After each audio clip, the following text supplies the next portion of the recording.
दोस्तों, आज की कहानी है सासू माँ मुझे आपके जैसा नहीं बनना। दोस्तों, कहानी शुरू करने से पहले अगर हमारे चैनल को सब्सक्राइब नहीं किया हो तो कर लीजिए ताकि आपके पास पहुँचे हर रोज नया वीडियो। बहू अभी से खाने बैठ गई। काम ही कितना किया है तूने। मैं भी करती थी बिना थके बिना रुके जब तक काम खत्म नहीं होता था। मजा ले कि मैंने एक निवाला भी मुंह में डाला हूँ। अपने सास ससुर को खिलाई बगैर एक दाना भी मुंह में नहीं डालती थी मैं। और तुझे देख अभी 11 भी नहीं बजे हैं। सासू जी सुहानी को बोले जा रही थी। माँ जी, मैं सुबह से काम कर रही हूँ। सही नाश्ता बनाकर घर की साफ सफाई करी, ऊपर से भारी ट्रक उतारी, गर्म कपड़ों को धूप लगाने रख कर आई हूँ। सुबह से एक पैर पर दौड़ भागी तो कर रही हूँ, ऊपर से छोटी सी पियो को भी संभालना होता है। शायद तक ठीक से पी भी नहीं पाई। आपको तो पता ही मुझे माइग्रेन और लो बीपी की परेशानी। फिर पियो भी 6 महीने की तो हुई है पर अभी भी उसको दूध पिलाना होता है। तेरी उम्र ही क्या है, घर में केवल 5 लोग और एक छोटी बच्ची तो है और अभी से बीपी और माइग्रेन हो गया।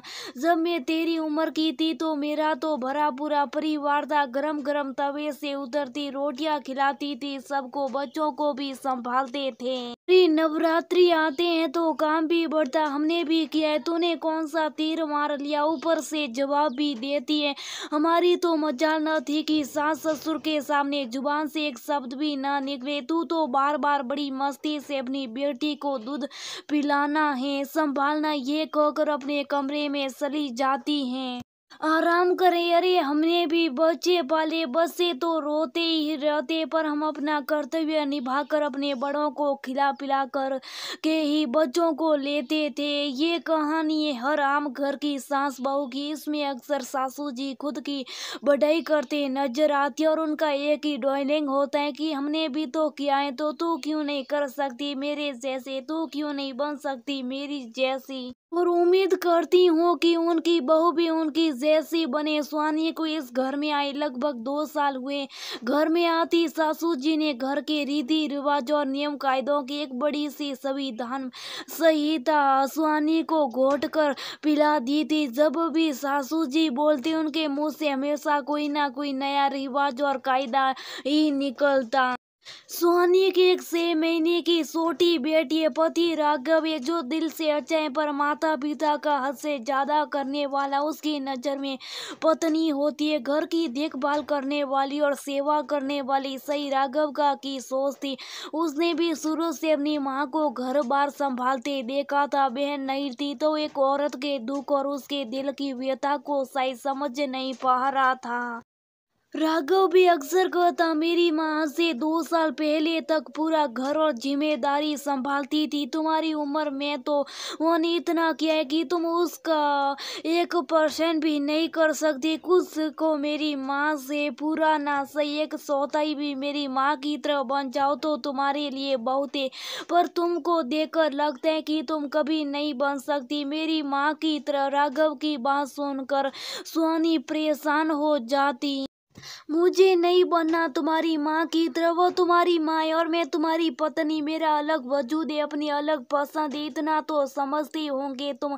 तुम्हारी माँ का समय बहुत अलग था, ये समय अलग है। उनके लिए सिर्फ घर की जिम्मेदारी और दूसरों के लिए करना उनकी खुद है कि गई प्राथमिकताएं थी। मेरी प्राथमिकताएं अलग है। मेरे लिए पहले मेरी बेटी और मेरा स्वास्थ्य है। अगर मैं खुश रहूंगी स्वस्थ रहूंगी तभी तो मैं इस घर के लिए और तुम सबके लिए मैं मेहनत कर पाऊंगी। सासू जी कहती है बच्चे तो पल जाते हमने भी पाले। अरे राघव, जानवरों के बच्चे भी पल जाते। जानवर और इंसान में फर्क है। मैं अपने बच्चे को खुद पालूंगी। मैं अब इस घर की सिर्फ एक बहू ही नहीं एक बेटी की माँ भी हूँ। अपने बच्चों की तरफ भी मेरे कुछ जिम्मेदारियाँ। तुम्हारी माँ सिर्फ इस घर की बहू बनकर रही पर मैं बहू के साथ एक पत्नी और अब एक माँ भी हूँ।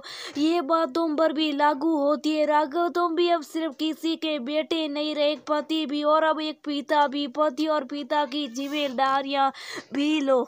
मैं नहीं चाहती कि कोई जबरदस्ती मेरी मदद करे, पर तुमसे थोड़ा सा साथ मांगा, सिर्फ एक भावनात्मक साथ, वो भी नहीं दे सकते हो तो आइदा तुमसे उम्मीद भी नहीं करूंगी। अपनी तरफ से जितना हो सकेगा करूंगी, कोशिश करूंगी कि इस घर को और घर के सभी सदस्यों को शिकायत का मौका ना दूं। सुहानी ने कहा, तुम कभी मेरी माँ की तरह बन ही नहीं सकती, तुमसे तो बात करना ही बेकार है, बस भाषण शुरू कर देते हो, कहते हुए राघव कमरे से चला गया।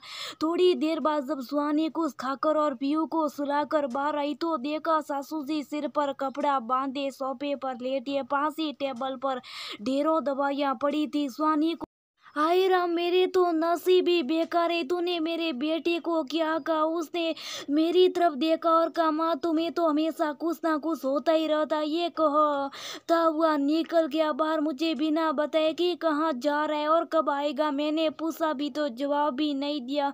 क्या घूटी पिलाई तूने उसको जो इतने गुस्से में था? सुहानी ने गहरी सांस ली, रसोई में आई, सासू जी के लिए दूध बनाया और सैंडविच लेकर सासू जी के पास गई। सासू जी अभी भी बड़बड़ा रही थी, माँ जी कुछ खा लीजिए, गैस बन रही है, आपको तबीयत बिगड़ जाएगी और आपने खाली पेट दवाइयाँ ले ली, ऐसे तो स्वास्थ्य बिगड़ जाएगा। मैं तेरी तरह नहीं हूँ बहू, तुझे पता है मैं बिना नहाए और पूजा किए नहीं खाती और अभी तो ढेरों काम बाकी है। नवरात्रि के कितना सिखाया था तुझे, पर धीरे धीरे तूने सब नियम कायदे ताक पर रख दिए। मैंने भी किया है जिंदगी भर, कुछ सीख मुझे देकर।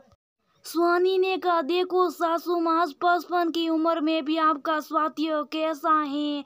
थायराइड, हाई बीपी, शुगर और थायराइड कौन सी बीमारी नहीं है आपको? ऊपर से आपका मूड भी हमेशा खराब ही रहता है। जब हम शरीर और मन से स्वस्थ नहीं होंगे, कुछ नहीं होंगे तो औरों को कैसे खुद रखेंगे? पहले आप नाश्ता करें और फिर हम डॉक्टर को दिखा कर आते। सुहानी ने कहा, देख बहू, मैं कभी तेरे पापा जी के बगैर घर से बाहर नहीं जाती, और तो और मैं तो कभी अकेली ऑटो में भी नहीं बैठी, और एक तू है ज्यादा मॉडर्न बनती है, औरत का काम होता है घर संभालना। अब मैं कभी किसे कह रही हूँ, तू कभी मेरे जैसी बन ही नहीं सकती, सासू जी ने गुस्से में चिल्लाते हुए कहा। सुहानी का अब धैर्य जवाब देने लग गया था। उसने हाथ जोड़ते हुए कहा, सासू जी मुझे आपके जैसे नहीं बनना, नहीं बनना, मुझे कभी आपके जैसे नहीं बनना। ऐसी औरत जो जिंदगी भर घुट घुट कर जिए, दिन रात दूसरों के लिए कोल्हू के बैल की तरह काम में लगी रहे, जो खुद का अस्तित्व भी भूल जाए, दूसरों पर इतनी निर्भर हो जाए कि अकेले कभी घर से बाहर तक नहीं निकल पाए, हर चीज पूछ कर करना, हर चीज में दूसरों पर निर्भर रहना।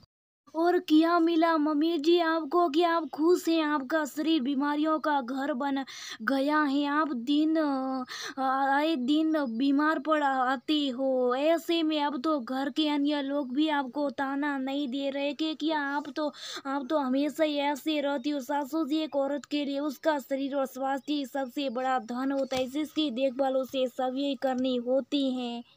कोई आपसे नहीं पूछेगा कि आप कैसे हो, क्या शादी हो, क्या पसंद है। कुछ घड़ी बैठ जाओ, तुमने खाना खाया कि नहीं?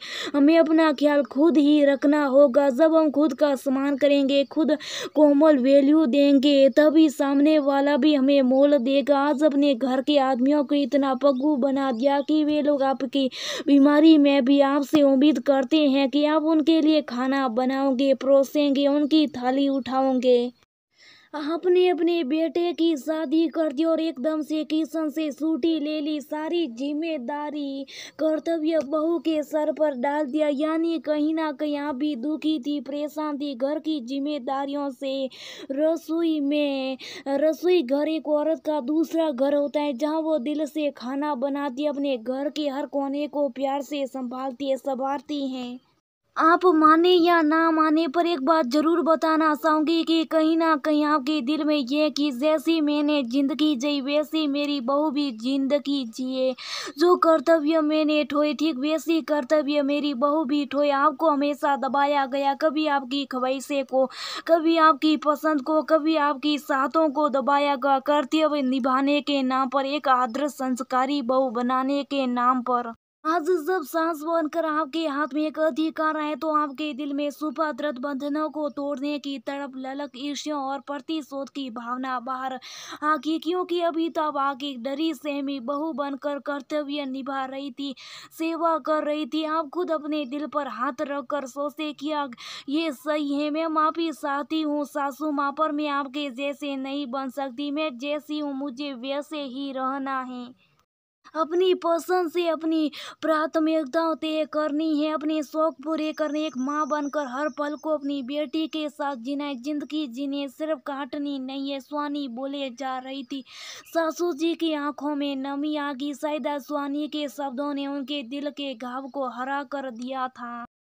तू ठीक कर ये बउआ, सही तूने मुझे यातना दिखा दिया, तू मत बनना मेरी तरह, तू जैसे वैसी रहना। असल में नाश्ता करती और कल से हम अब दोनों मॉर्निंग वॉक पर जाएंगे, समय से नाश्ता करेंगे और मैं ये सब करूंगी जो मैं आज तक नहीं कर पाई। घर के आदमियों को तो मैंने बहुत ही बिगाड़ दिया है, सुधारना बहुत मुश्किल है, पर पहले खुद को तो सुधार लूं और कोशिश भी करूंगी, शायद हमारे खुश रहने से घर के माहौल में भी खुशी और बदलाव आए, उम्मीद तो कर सकते हैं हम, सासू जी ने मुस्कुराते हुए कहा।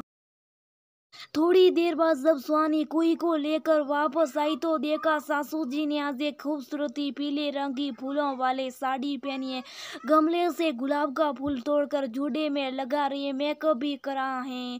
वाह सासू जी, आपकी तबीयत ठीक होगी, स्वानी मुस्कुराते हुए हाँ बहू, ये सब करके मुझे दिल से सच्ची खुशी मिली, सारा दर्द गायब हो गया, बहू मुझे भी तेरी तरह ही बनना है, कहते हुए सासू जी हंस पड़ी। दोस्तों, हर आम घर में सास और बहू का पुराण लगभग समान होता है, हर सास चाहती है कि जैसी जिंदगी उसने जी वैसी जिंदगी बहू भी जिए, जो रीति रिवाज परंपरा उन्हें निभाई ठीक वैसी उनकी बहू भी